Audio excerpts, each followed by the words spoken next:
Hey guys, how you doing? Welcome back. It's another Thursday, and today I have a decision that I have to make. I'm hoping you can help me out here just by me talking it out. Hopefully I can come to a decision. So I've decided that going into the winter months and October here, it's beautiful, but it can be rainy, it can be cold.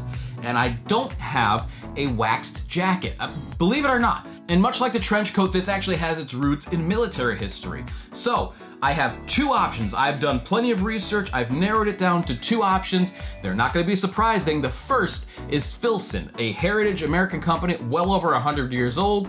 The second is Barbour, a heritage English company, again, well over 100 years old. These jackets are very similar in a lot of ways, but it's the little details that differentiate them. And those are the things I'm kind of having a hard time, to be honest with you, of choosing one. So I bought both, and I wanted to try them both out. I bought them both from Nordstrom. If you haven't shopped at Nordstrom before, the return policy there is second to none. I swear to God, they will take things back that you didn't even buy there. They're very customer service based, and that's why I have loyalty to them. So I bought both of these knowing that I'll be able to return one. And trying to decide that has been kind of difficult. So the one I have right here, this is the Barbour, and it's a very British look. It's super cool. I mean, I love this thing.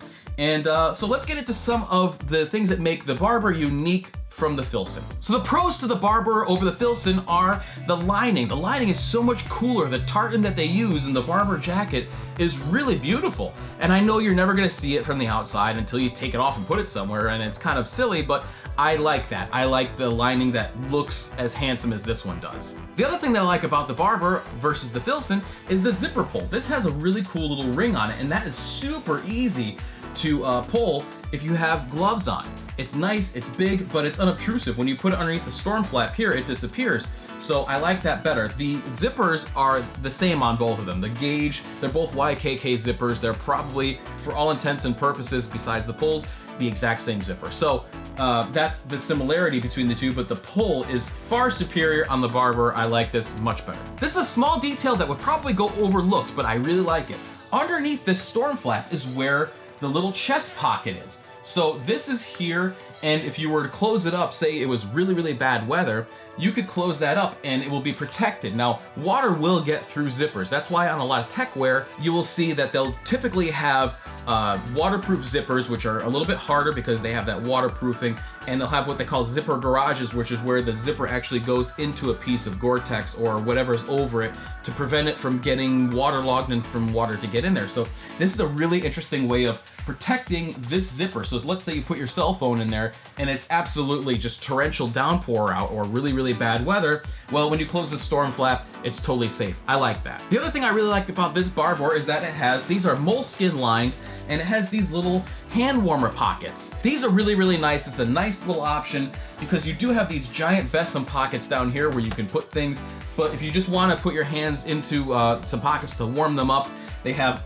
two separate pockets just for that purpose, and I like that. Now, an interesting thing about these pockets right here, on some jackets, not just this style, but you'll see they'll have these, and actually what those were for was if there's somebody riding behind you. I believe it originated on a horse, but of course now it goes to motorcycles too. They could put their hands in the hand warmer pockets. That's pretty nice, especially if you're the passenger. If you're the driver, I guess that could be nice too. Another thing that I like about the Barbour is that it has a throat latch. So underneath this collar right here is a little button flap, and this flap will go across and button on the other side, and that will really close up that throat. So again, if it's really, really bad weather and you want to kind of batten down the hatches, you can do that with this throat latch, and it'll keep you warm, dry. It is a very nice option to have. So some of the cons about the Barbour, however, is that this silk oil finish that they put on here, this wax, is sort of a wetter feeling. So if I do this like that, I could definitely feel some residue. And what worries me is if I'm in a cloth seated car with a lighter colored interior, is this gonna wear off, or is this gonna rub and make a mark, or even just a shiny kind of waxy finish?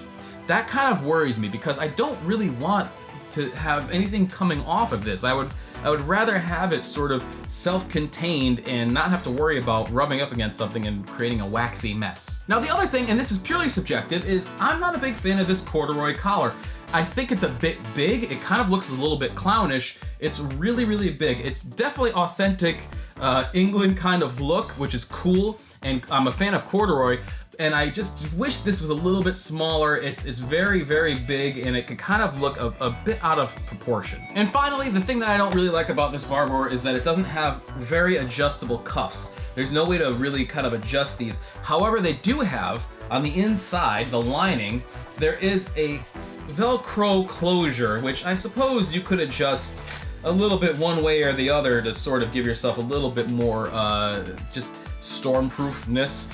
But that's not really, to me, that's kind of a chintzy way out of it. I would much rather a better way, you know, a button here with a flap to close these down. That would be really nice. All right, so the Filson. Filson is an American company. They have just an unbeatable warranty on their stuff. You can send it back, they'll fix it or send you a new one. Excellent warranty.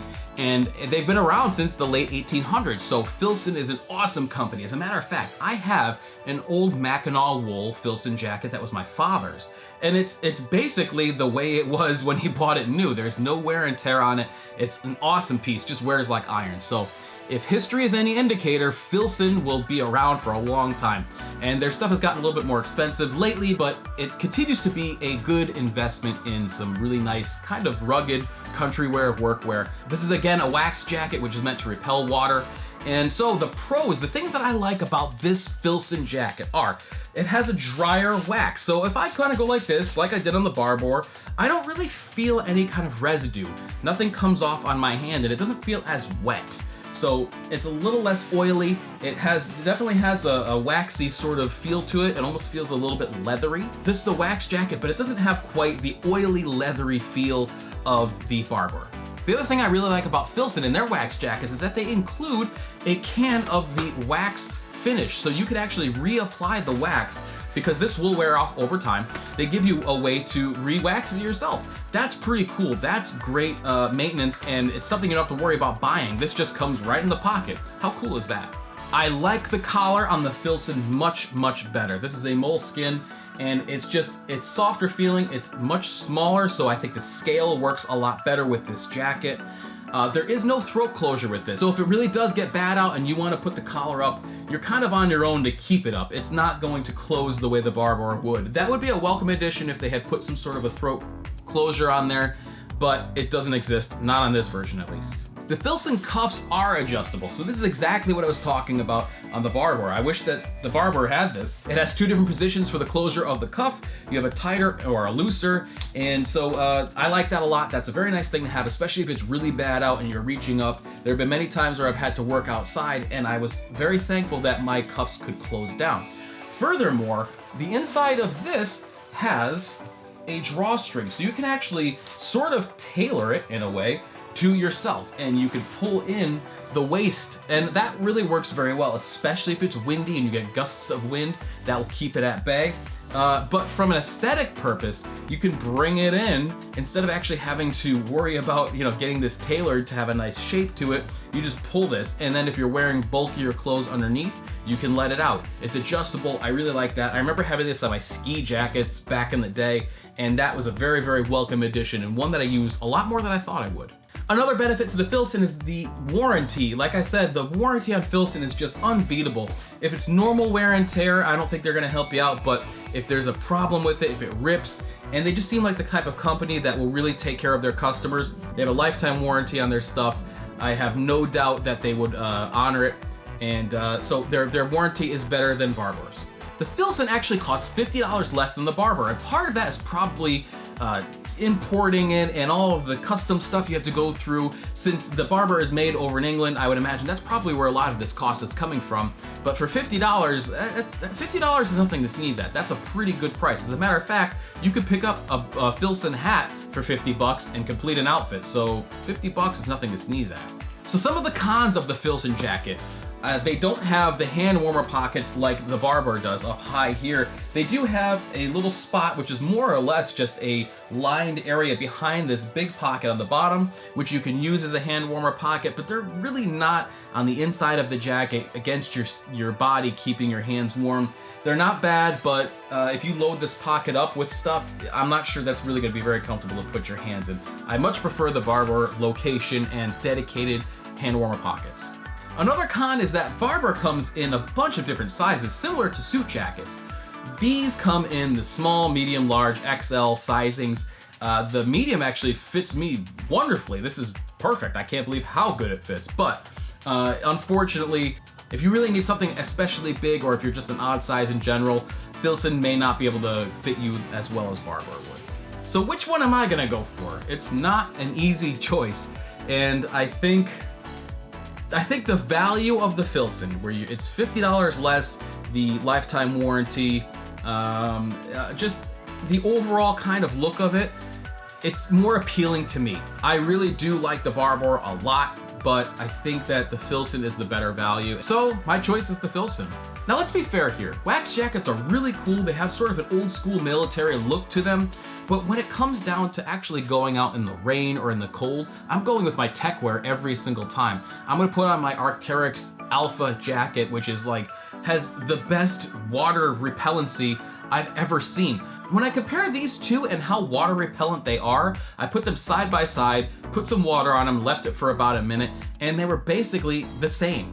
Now, I'm not really sure where the benefit of the more oily, waxy finish on the Barbour is compared to the Filson, especially over time, but right out of the box, they're both equally as water repellent. But honestly, when it comes down to really bad weather, I'm gonna use my tech wear all the time. I'm gonna grab my Arc'teryx Alpha jacket and go out in the really bad weather because it's just much better and more suited for that kind of thing. These are better for if you're gonna be going out in the town and it might rain or it might snow. That's a better fit. So these look cooler. They don't look as techy as Patagonia, Arc'teryx, North Face, Marmot. Comparing these two jackets almost reminds me of comparing the old Willys Jeep to the old Land Rovers or something. They're doing the same kind of thing, just in different ways. If you even look at the different countries' sports cars, American sports cars have spoilers a lot of the time, and they're big and brash and kind of in your face. And English sports cars like the Aston Martin are a little bit more sleek, a little bit more subdued, and a little bit more classy. So that's actually kind of the difference between these two in a lot of ways, and the difference between the two different cultures. I love them both. I really love the English take on a lot of things, and I'm an American, so I mean I love American takes on things. It's really cool, and I celebrate both. So the Filson's the one for me. Which one would be the one for you? I don't think you could go wrong with either. They're both great jackets, so I'd be interested to know what you think. Leave me a comment in the comment section below, and if you haven't already, think about subscribing. I put out videos, now it's twice every week, so I got an unboxing on Monday, and then we do reviews or something else on Thursday, so if you'd like to be a part of this, please consider subscribing, and I'd really appreciate it. So I will see you next Thursday.